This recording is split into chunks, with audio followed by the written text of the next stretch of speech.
हर हर महादेव। उम्मीद है आप सभी लोग अच्छे होंगे।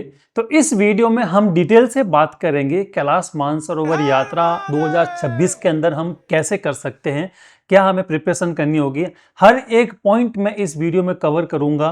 बेस्ट टाइम कौन सा रहने वाला है, एज लिमिट क्या है, रूट कौन से होंगे, डॉक्यूमेंटेशन क्या क्या लगेगा, कितना खर्चा आएगा, और भी बहुत सारे हिडन चीज़ें हैं जो कि इस वीडियो में सारे पॉइंट में कवर करूंगा। इस वीडियो को देखने के बाद आपके ऑलमोस्ट सारे आपके सवालों के जवाब आपको मिल जाएंगे। तो इस वीडियो को पूरा लास्ट तक देखिएगा क्योंकि थोड़ा सा लंबा होगा, क्योंकि हर चीज़ को अपन डिटेल से बात करेंगे।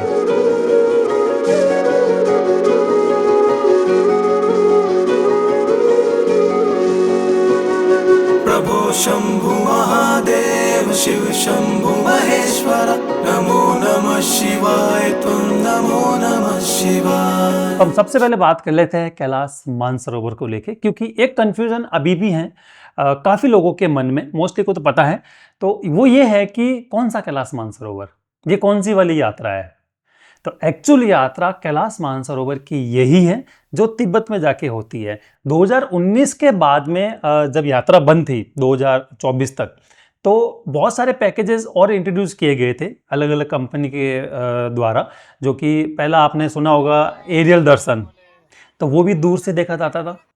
और फिर लिमी लापचा जो कि मैंने 2024 के अंदर एक्सप्लोर किया था, वो भी दूर से दर्शन होते थे। और इंडिया से लिपू पास से, तो लिपू पास से भी दूर से दर्शन होते थे, बट अब लिपू पास से एंटर आप कर सकते हो परिक्रमा के लिए। तो बाकी सारे दूर दर्शन थे। जो एक्चुअल जो यात्रा है वो यही है। आपको कैलाश मानसरोवर जाना है, परिक्रमा करनी है, मानसरोवर लेक की परिक्रमा करनी है, तो तिब्बत जाना ही होगा। तो ये है कैलाश मानसरोवर यात्रा तिब्बत वाला पैकेज की बात कर रहे हैं, जो कि 2025 में खुल चुका है। मेन कैलाश यही है। तो आई थिंक ये कंफ्यूजन आप लोगों का क्लियर हो गया होगा। तो अब बात करते हैं बेस्ट टाइम। तो कैलाश मानसरोवर यात्रा लिमिटेड टाइम के लिए ही ओपन रहते हैं, क्योंकि बहुत हाई ऑल्टीट्यूड पे है। तो मई मिड से लेके सितंबर मिड तक, मानो समटाइम सितंबर एंड तक चल लेती है, डिपेंड ऑन वेदर कंडीशन और डिपेंड ऑन उनकी लिमिट कितनी है, उसके ऊपर डिपेंड करता है। तो मिड मई से लेके सितंबर मिड तक की आप कोई भी डेट चूज कर सकते हो। इसके बीच में मॉनसून सीजन आता है। तो सबसे बड़ा सवाल लोगों का यही रहता है कि जुलाई और अगस्त, क्या इस समय पे यात्रा करनी चाहिए। तो इस समय पे डेफिनेटली मॉनसून का टाइम रहता है, तो काफ़ी बारिश भी हमें फेस करने को मिलती है और बाई रोड वाले में काफ़ी लैंडस्लाइड्स भी फेस करने को मिलते हैं। बट ये मोस्टली नेपाल वाले रीजन में ही मिलेगा।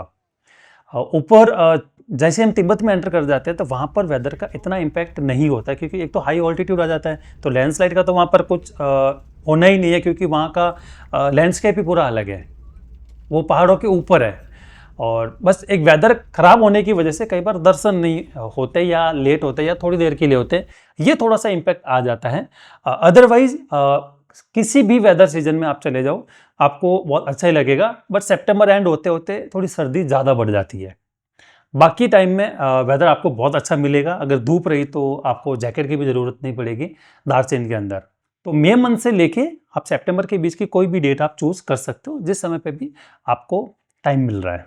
तो अब बात करते हैं एज लिमिट को लेके, क्योंकि सबसे बड़ा सवाल ऑलमोस्ट हर लोगों के मन में यही है, क्योंकि जो लोग भी अपने पेरेंट्स को यात्रा पे भेजना चाहते हैं या खुद भी जाना चाहते हैं। तो मिनिमम जो एज क्राइटेरिया है वो है 10 ईयर इंडियंस के लिए। बाकी तिब्बत वाले तो छोटे बच्चों को भी लेके चलते हैं। तो 10 ईयर मिनिमम होना चाहिए, और मैक्सिमम का कोई ऐसे लिमिट नहीं है। इजीली जो परमिट मिल जाता है वो है 70 साल, 70 ईयर्स। तो 10 to 70 ईयर्स ऑफिशियली आपको परमिट मिल जाता है। अब लास्ट ईयर 70 प्लस वालों को भी परमिट दिया है। बट काफ़ी लोगों के मन में ये सवाल है कि 70 प्लस नहीं जाते, बट नहीं, 70 प्लस जाते हैं। वो डिपेंड करता है कंपनी टू कंपनी, कौन सी कंपनी उसको लेके जा रही है, कौन सी कंपनी नहीं लेके जा रही है, वो उनकी स्किल्स पे डिपेंड करता है। बाकी तिब्बत की ओर से ऐसा कोई लिमिटेशन नहीं है। इवन 71, 72, इवन 73 ईयर्स के भी लोग चले हैं। 72 के तो हमारे साथ चले हैं। तो एज का कोई प्रॉब्लम नहीं है, बस आप फिट होने चाहिए मेडिकली और मेंटली, दोनों तरफ से आप फिट हो तो यस, आपका 80% चांस है कि वहाँ से परमिट आपका आ जाएगा 70 प्लस वालों के लिए। बाकी 10 to 70 के बीच में तो कोई प्रॉब्लम नहीं है, आपका परमिट आ ही जाएगा। इसमें से दो रीज़न होते हैं जिनके वो परमिट नहीं देते हैं। पहला है लद्दाख, कोई लद्दाख से हैं तो वो लोग परमिट नहीं देते इसका। और दूसरा है अरुणाचल प्रदेश। अरुणाचल प्रदेश वालों को भी ये परमिट नहीं देते हैं। अब क्यों नहीं देते हैं, अब इनका इंटरनल मामला है, बट हाँ अप्लाई करते हैं तो भी ये नहीं देते हैं। तो इसमें इस बात का आप लोग ध्यान रखिएगा, जो भी अरुणाचल और लद्दाख से है। और 70 और हाँ, जो 70+ वाले हैं उनका जो परमिशन आगे से ग्रांट होता है ना, वो 2 फैक्टर पे डिपेंड करता है। पहला, एक तो वो मेडिकल फिट होने चाहिए, वो सबको पता ही है, मेडिकली और मेंटली। दूसरा डिपेंड करता है आप किस कंपनी के साथ जा रहे हो, क्योंकि वहाँ पर कंपनी की भी रेपुटेशन देखी जाती है। अगर कोई अच्छे से सर्विस दे रहा है और इन चीज़ों का ध्यान रखता है और उनको उनकी स्किल्स है हाई ऑल्टीट्यूड पे ले जाने की या जाने की, तो उनको ईजिली दे देते हैं एज़ कम्पेयर टू अदर। तो ये एक थोड़ा सा फैक्टर होता है, क्योंकि काफ़ी लोगों की रिजेक्ट हो जाते हैं और किसी ढंग की कंपनी के साथ जाते हैं तो उनका वहाँ पर अप्रूव हो जाता है। तो ये डिपेंड करता है। पर हाँ, जो सबके माइंड में था कि 70 के ऊपर नहीं मिलता है, वो झूठ है। 70 के ऊपर भी आपको परमिशन मिलेगा, वो लोग जा सकते हैं। तो जो भी 70 साल से ऊपर है वो आप खुश हो जाइए, क्योंकि अच्छा न्यूज़ है ये। तो अब बात करते हैं डॉक्यूमेंटेशन को लेके कि क्या क्या डॉक्यूमेंट्स की हमें ज़रूरत पड़ेगी कैलाश मानसरोवर यात्रा को लेके। तो सबसे पहला आपको चाहिए होता है परमिट, जो कि तिब्बत से मिलता है। दूसरा, उस परमिट के बेस पे बनेगा वीज़ा। तो परमिट और वीज़ा ये दोनों ही कंपनी का पार्ट है, कंपनी टेक केयर करती है। उसके लिए आपको, अब आपकी ओर से आपको क्या रेडी करना है, पासपोर्ट। तो आपके पास पासपोर्ट होना चाहिए जिसकी वैलिडिटी मिनिमम 6 मंथ होनी चाहिए, 6 मंथ ऑफ ट्रेवल डेट। तो आप एक बार अपना पासपोर्ट का डेट देख लीजिएगा, उसका मिनिमम एक्सपायरी 2026 एंड से भी आगे होना चाहिए, 2027 होना चाहिए तो ठीक रहेगा। मिनिमम आप 6 महीने होने चाहिए। अगर नहीं है तो आप अभी से उसको रीइशू करा लीजिए, ताकि आराम से आपका 1-1.5 महीने में बन के आ जाएगा, अभी काफ़ी टाइम है। दूसरा, आपको चाहिए pan card. Pan card only यहाँ पर इंडियन टैक्सेशन के लिए ही चाहिए, तिब्बत में इसकी रिक्वायरमेंट नहीं होती है। और एक मेडिकल सर्टिफिकेट चाहिए होगा, जो कि आप एक डिक्लेयर करते हो कि you are a medically fit. तो ये आप किसी भी MBBS डॉक्टर से आप सर्टिफिकेट बनवा सकते हो। ये अभी नहीं चाहिए होगा, ये चाहिए होगा जब आप ट्रेवल कर रहे होगे, तो उस समय पे आपको साथ लेके आना होता है। और तीसरा, वोटर ID कार्ड। तो वोटर ID कार्ड भी तिब्बत में नहीं चाहिए। वोटर ID कार्ड सिर्फ उन लोगों को चाहिए जो लोग बाई रोड से जाएंगे वाया काठमांडू होके। तो उनको, जो एयर से ट्रेवल करने वाले हैं दिल्ली से या कहीं से भी by flight India to Kathmandu, तो उनको वोटर ID चाहिए होगा, क्योंकि पासपोर्ट आपको लास्ट मोमेंट पे ही मिलता है। तो जिनके भी वोटर ID नहीं बने हुए हैं तो वो अभी से अपना वोटर ID बनवा लो। मतलब बने हुए तो सबके होते हैं, बट नाम करेक्शन, ये बहुत सारी चीज़ें आप लोगों को पता ही है। तो री इशू करा लो नया वोटर ID। तो वो वोटर ID आप अपने साथ रखो। जो बाई रोड जाने वाले हैं उनका तो आधार कार्ड चल जाएगा, बट फ्लाइट के अंदर आधार कार्ड नहीं चलता। वोटर ID ओरिजिनल वो भी, या फिर पासपोर्ट। तो पासपोर्ट तो आपका उस समय पे मोस्टली एम्बेसी में होता है, लास्ट मोमेंट पे ही आता है। तो वोटर ID बना के आप अपने पास जरूर रख लीजिए, रेडी कर लीजिए ये सारे डॉक्यूमेंट्स। तो अब बात करते हैं सबसे इंपॉर्टेंट टॉपिक, रूट कौन सा ले। तो तिब्बत में एंटर करने के लिए 2 कंट्रीज से आप मेनली एंटर कर सकते हो। पहला है इंडिया से, दूसरा है नेपाल से। तो इंडिया से 2 रूट है। पहला है आपका सिक्किम नाथुला से एंटर करते हो, जो कि बहुत लंबा होता है, और दूसरा उत्तराखंड से लिपो पास से। तो ये दोनों ही रूट जो हैं वो गवर्नमेंट ऑफ इंडिया से ही ऑपरेट होते हैं। तो ये प्राइवेट ऑपरेटर यहाँ से एंटर नहीं कर सकते। तो इसके लिए आप गवर्नमेंट की जो साइट है, आप वहाँ पर इसकी अपडेट्स और सारा कुछ आपको वहाँ पर टाइम टू टाइम मिलता रहेगा। तो इसमें आपका सिलेक्शन लकी ड्रॉ से होता है, और इसमें मेडिकल और फिटनेस इसके काफ़ी स्ट्रिक्ट रूल इन्होंने बनाए हुए हैं। इवन एज लिमिट भी काफ़ी है। तो इसमें आप इसकी अपडेट्स देख लीजिएगा, टाइम टू टाइम अपडेट इनकी वेबसाइट पे आपको मिलता रहेगा। और दूसरा, नेपाल के थ्रू। तो जितने भी प्राइवेट ऑपरेटर्स हैं वो सब नेपाल वाले रूट से ही ऑपरेट करते हैं, क्योंकि वहाँ पर लिमिट भी ज़्यादा होती है। इंडिया के रूट से बहुत लिमिटेड ही सीट्स मिलती हैं। आई थिंक पूरे साल की वैसे 1000 के आसपास होती हैं, बट लास्ट ईयर 2025 में 750 ही मिली थी सीट्स। बट प्राइवेट वाले जो कि नेपाल रूट से, वहाँ पर 20,000 की लिमिट थी। तो मोस्टली लोग जो इंडिया से हैं वो नेपाल वाले रूट से ही जाते हैं। तो नेपाल में आपके मेजरली 3 रूट हैं। पहला जो कि सबसे पॉपुलर है, लखनऊ से एंटर करके सिमीकोट, और सिमीकोट से हिल्सा से हम एंटर करते हैं तकलाकोट। तो ये इसमें से काफ़ी जो रूट हैं वो फ्लाइट और हेलीकॉप्टर से कवर हो जाता है, बाकी वाला बाई रोड होता है। तो इसको लखनऊ वाला रूट भी बोलते हैं। तो जो लखनऊ जहाँ पर आपको दिख जाए तो आप समझ लेना ये यही वाला रूट है। तो इसमें आपका जो डेज लगेगा लगभग 9 से 10 दिन आपका लगेगा पूरा इस यात्रा को कंप्लीट करके आने में। और दूसरा जो रूट है वो है काठमांडू से। तो काठमांडू वाला जो पूरा रूट है वो बाई रोड होता है, जिसको ओवरलैंड भी बोलते हैं। तो वो केरोंग से उसमें एंटर करते हैं बॉर्डर में। लास्ट ईयर केरोंग का बॉर्डर टूटा हुआ था, तो न्यालम से हम एंटर किए थे। इस साल 2026 में उम्मीद है वो खुल जाएगा। तो इसमें आपके टाइम ज़्यादा लगता है, 13 से 14 दिन लगते हैं पूरी यात्रा को कंप्लीट करके आने में, क्योंकि ये पूरा बाई रोड है। और तीसरा रूट है लासा से। तो काठमांडू से लासा फ्लाई करते हैं, लासा से मानसरोवर और दार्जिलिंग तक बाई रोड ही आना पड़ता है, बट वो बहुत ज़्यादा कॉस्टली होता है, तो बहुत लिमिटेड लोग ही उसको ऑप्ट करते हैं। तो मोस्टली नेपाल में 2 ही रूट ऑपरेट होते हैं, लखनऊ से जो कि बाई हेली, और काठमांडू से ओवरलैंड। बाकी इंडिया वाला तो सेगमेंट मैंने अलग ही रख दिया, क्योंकि वो पूरा लॉटरी सिस्टम है और इंडियन गवर्नमेंट ही इसको टेक केयर करती है। तो कैलाश यात्रा करने के लिए जितने भी रूट्स हैं वो सारे रूट का इन्फॉर्मेशन यहाँ पर आपको मिल गया है। अब आप अपनी चॉइस के अकॉर्डिंग चूज कर सकते हो कि आपको कौन सा वाला रूट ज़्यादा अच्छा लगता है, ताकि आप अपनी प्रिपरेशन उस हिसाब से कर सकते हो ना। तो अब बात करते हैं कॉस्टिंग को लेके, क्योंकि कॉस्टिंग भी हमें हेल्प करेगी कि हमें कौन सा वाला रूट लेना चाहिए। तो इंडिया से जो दोनों रूट जाते हैं उनका कॉस्ट लगभग 2-2.25 लाख से लेके 4 लाख तक उसका कॉस्ट जाता है। आई थिंक नाथुला वाला ज़्यादा कॉस्टली है, और ये लिपो पास वाला आई थिंक सस्ता है, 2-2.5 लाख तक आई थिंक हो जाता है वो। और जो नेपाल वाले रूट हैं, अगर आप हेली वाला रूट करते हो लखनऊ के रास्ते से, जो कि 9 से 10 दिन में हो जाता है, उसका कॉस्ट आपका लगभग 2,70,000 से लेके 3 लाख तक आएगा, अगर टैक्सेशन वगैरह सारा मिला लोगे तो। और दूसरा काठमांडू से, जो कि 13 से 14 दिन में हो जाता है, पूरा ही बाई रोड होता है, तो इसका कॉस्टिंग अगर आप ढंगी कंपनी के साथ करोगे तो लगभग 2,20,000 तक इसका कॉस्टिंग आएगा। और तीसरा है लासा वाला। तो लासा वाला आपका लगभग 3.5 लाख के आसपास तक जाता है, क्योंकि इसमें फ्लाइट और बहुत सारी चीज़ें और इन्वॉल्व रहती है, तो वो बहुत ज़्यादा कॉस्टली पड़ता है। तो मेजरली लोग वो नहीं लेते हैं, तो ये तो बाई हेली जाते हैं या फिर बाई रोड जाते हैं नेपाल के रास्ते से। तो कॉस्टिंग से आपको और आइडिया मिल जाएगा कि आपको कौन सा वाले रूट की प्रिपरेशन आपसे स्टार्ट कर देनी है। तो अब बात करते हैं उन एक्सपेंस पे जो कि तिब्बत में होने हैं इस कॉस्ट के अलावा, क्योंकि इस पॉइंट पे कोई बात नहीं करता। तो तिब्बत में जब आप जाओगे तो वहां पर आपका जो सबसे बड़ा जो खर्चा होता है वो होता है जब आप माउंट कैलाश की परिक्रमा करते हो।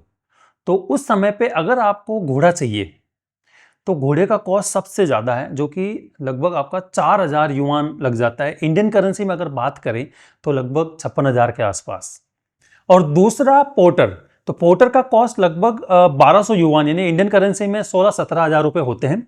तो वो लोग जो पैदल चलेंगे, बट वो चाहते हैं कि मेरा जो लगेज है, जो मैं बैग ले रहा हूँ, वो कोई पोर्टर मेरा लेके साथ चल ले, तो पोर्टर का कॉस्ट लगभग 16-17 हज़ार रुपये आ जाएगा। ये जो कॉस्ट बता रहा हूं मैं, ये पूरी परिक्रमा की है, जो कि 3 दिन की परिक्रमा होती है। और तीसरा वो जो अस्तपद जाना चाहते हैं, तो अस्तपद का वहां का जो कॉस्ट है वो 500 युआन है। तो 500 युआन लगभग हो गए 7,000 रुपये।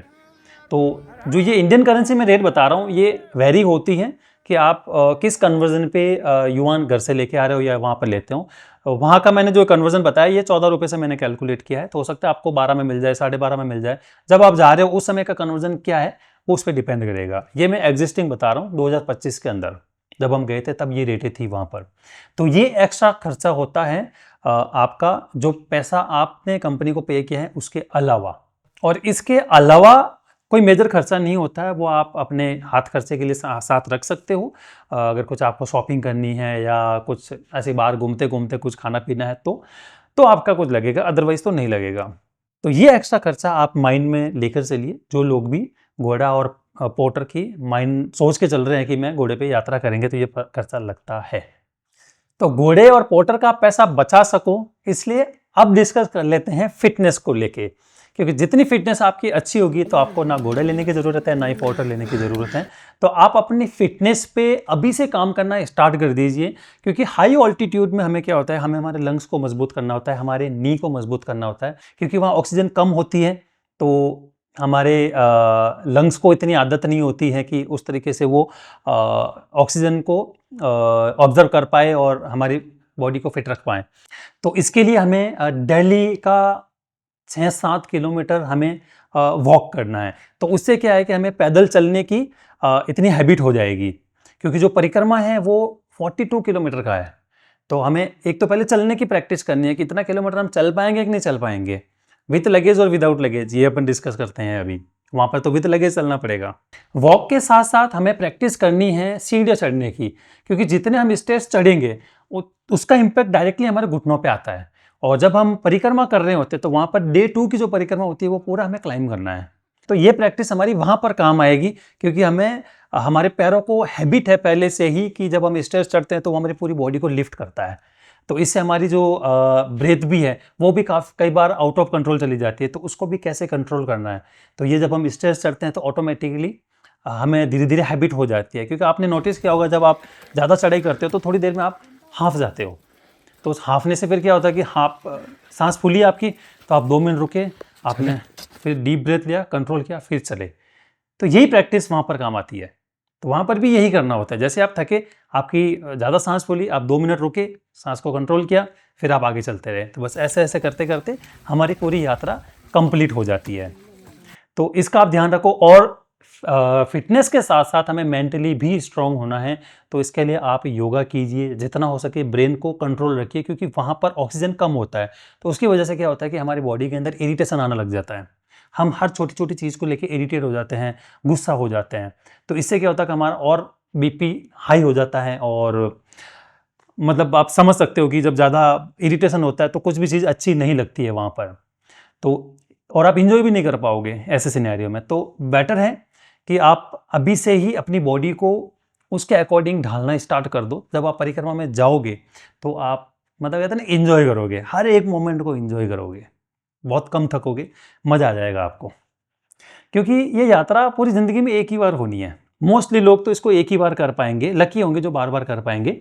तो इस मेमोरी को इतना यादगार बना दिया जाए, इतना अच्छा बना दिया जाए कि मतलब जब भी हम बड़े हो जाएंगे, हमारे पोते पोते जब साथ खेल रहे होंगे तो उनको भी जब हम कहानियाँ बताएंगे तो एक अच्छी मेमोरी होनी चाहिए ना उनको बताने के लिए भी। तो इसलिए अभी से ही आप फिजिकली और मेंटली दोनों का प्रिपरेशन करना स्टार्ट कर लीजिए। मेंटल के लिए आप योगा कीजिए, बहुत हेल्प मिलेगा, क्योंकि मेंटली स्ट्रांग होना बहुत ज़्यादा ज़रूरी है एज़ कम्पेयर टू फिजिकली। जो मेंटली स्ट्रांग होते हैं तो फिजिकली चैलेंज एक्सेप्ट कर लेते हैं, और फिजिकली स्ट्रांग है मेंटली नहीं है तो वो नहीं हो पाता है।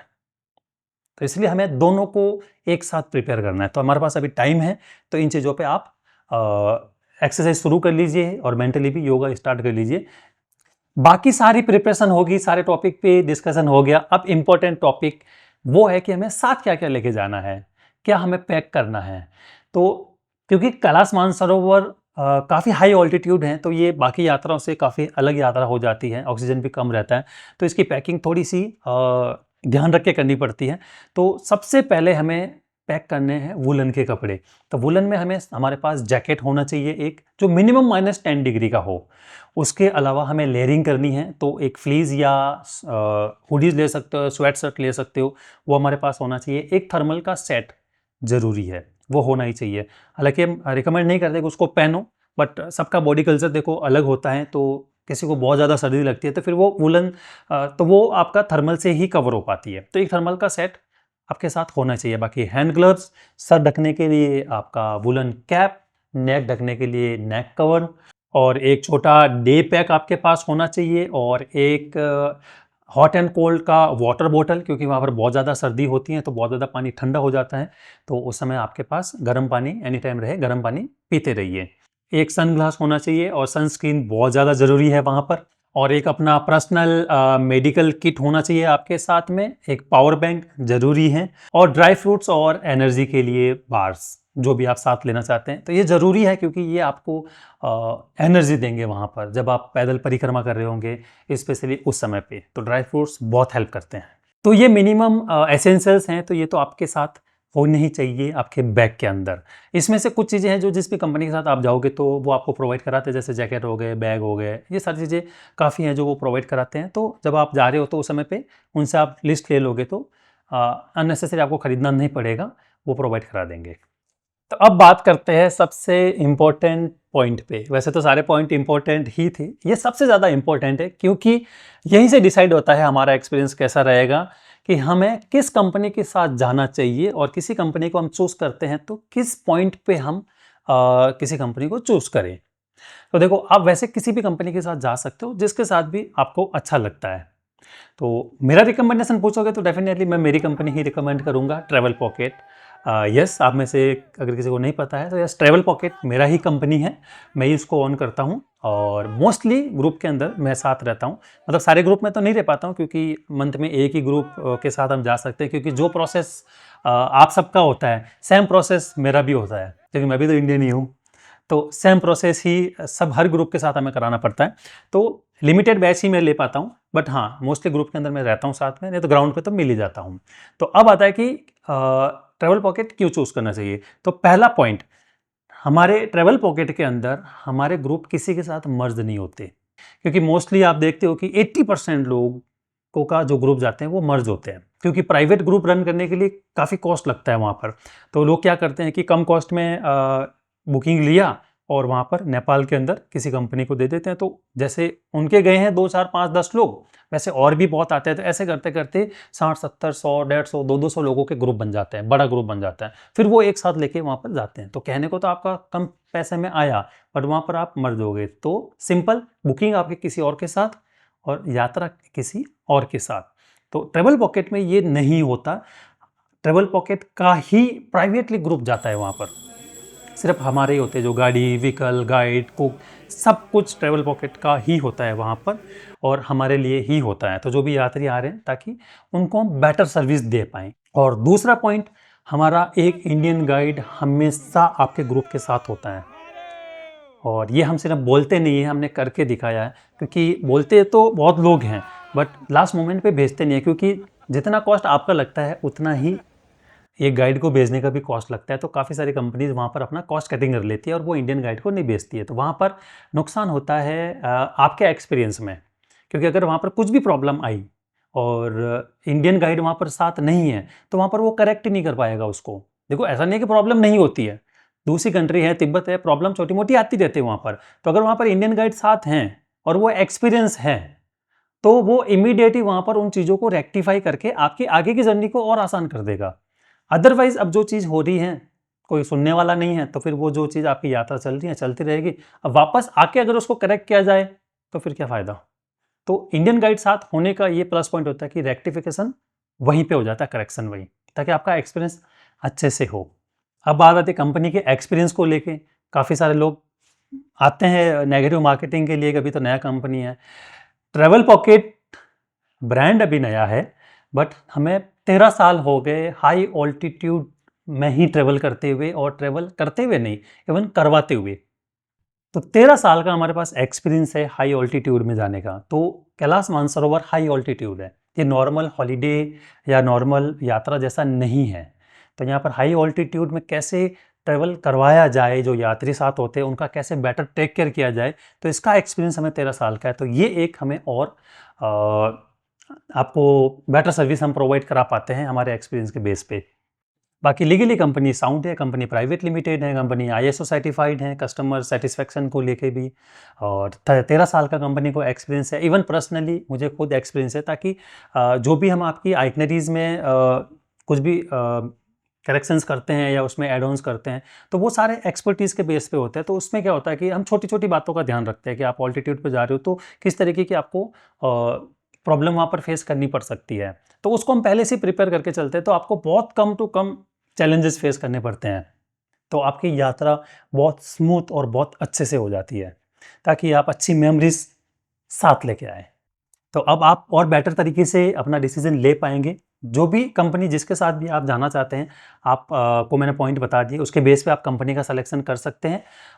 और अगर आप हमारे साथ आना चाहते हैं और हमारे ग्रुप में आगे 2026 के लिए ज्वाइन होना चाहते हैं, तो 2026 के लिए हमारी बुकिंग ओपन हो चुकी है। मैं यहाँ पर नंबर दे रहा हूँ, आप इस नंबर पर कॉल करके आप अपनी बुकिंग करवा सकते हैं, क्योंकि लिमिटेड सीट्स ही हमारी होती है। हर ग्रुप को लेके मैंने बात नहीं किया, हमारे जो ग्रुप साइज़ होती है वो 30 to 35 ही हम रखते हैं, इससे ज़्यादा हम नहीं रखते हैं। हमारा ग्रुप साइज़ इतना ही होता है। बहुत रेयर केसेस सिनेरियो में अगर किसी का फैमिली मेम्बर बढ़ रहा है तो हम उसको थोड़ा सा एक्सीड करते हैं, अदरवाइज हमारा इतना ही लिमिटेड रहता है। तो आई होप कैलाश मानसरोवर यात्रा 2026 को लेके अगर आपके मन में जो भी सवाल थे तो इस वीडियो में आपको इसके आंसर मिले होंगे। अगर इसके अलावा भी अगर आपका कोई भी सवाल रह गया है तो मुझे आप कमेंट करके ज़रूर बताइए, और ये वीडियो शेयर करो अपने यार दोस्त फैमिली वालों के साथ, ताकि वो भी मोटिवेट हो पाए यात्रा पर चलने के लिए, क्योंकि चाइना का भरोसा नहीं है ना। अभी तो यात्रा ओपन है, बट कब तक नहीं पता। तो जितना जल्दी हो सके आप इस यात्रा को कंप्लीट कीजिए और बाबा के दर्शन कीजिए और आशीर्वाद लीजिए बाबा का। और भी अगर आपके कोई सवाल हैं तो डेफिनेटली कमेंट करके बताइए, मैं उसका आंसर जरूर दूंगा। हम सोलंकी जी से आए हैं मानस सरोवर दर्शन करने के लिए, लेकिन सोलंकी जी हम लोग को टेक केयर कर रहे हैं, सब बहुत अच्छा है, बहुत अच्छा है एकदम। खाना पीना रहना, बार बार पूछना हम कैसा है, हमारा तबीयत कैसा है, एकदम हमारा अपना बच्चे जैसा करता है। बहुत अच्छा लगा, बहुत अच्छा लगा हमको। अभी कैलाश दर्शन करके वो बेटा भी हो गया मेरा एकदम, हमको बहुत अच्छा लगा है। कोई तकलीफ नहीं हुआ। अभी हमारा एज है 69, लेकिन कुछ तकलीफ नहीं हुआ, शरीर में भी ठीक है एकदम बिल्कुल। हम सब से बड़े खुश है, बहुत खुश है हम। तो मिलते हैं अगले वीडियो में, तब तक के लिए बाबा आए। हर हर महादेव।